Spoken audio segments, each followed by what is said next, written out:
రాధ ఎప్పుడు తన అత్తగారు చేసే మామిడికాయ పచ్చడి గురించి ఇంట్లో వింటూ ఉండేది. రాధ తన అత్తయ్యతో, అత్తయ్య నాకు ఆవకాయ పట్టడం నేర్పిస్తారా అని అడుగుతుంది. అప్పుడు అత్తయ్య, అలాగే రాధ, నేను నీకు నేర్పిస్తాను, రేపు మనం మార్కెట్కి వెళ్ళి మామిడికాయలు తెద్దాం అంటుంది. మరుసటి రోజు ఉదయం రాధ అత్తయ్య ఇద్దరూ కలిసి మార్కెట్కి వెళ్తారు.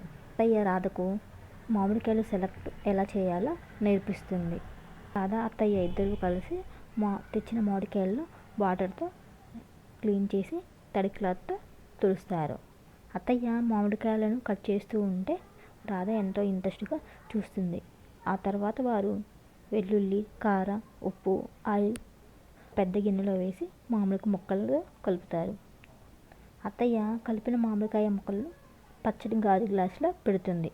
ఆ తర్వాత పచ్చడిని రైస్తో కలిపి ఇంట్లో అందరికీ పంచిపెడుతుంది. అట్లాగే శామ్ తన ఫ్రెండ్స్కి కూడా అత్తయ్య పచ్చడిని కలిపి ముద్దలు చేసి పెడుతుంది.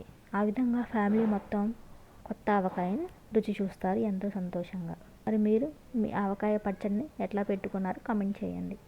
ఆవకాయ పెట్టడం మీ ఇంట్లో స్టార్ట్ అయిందా?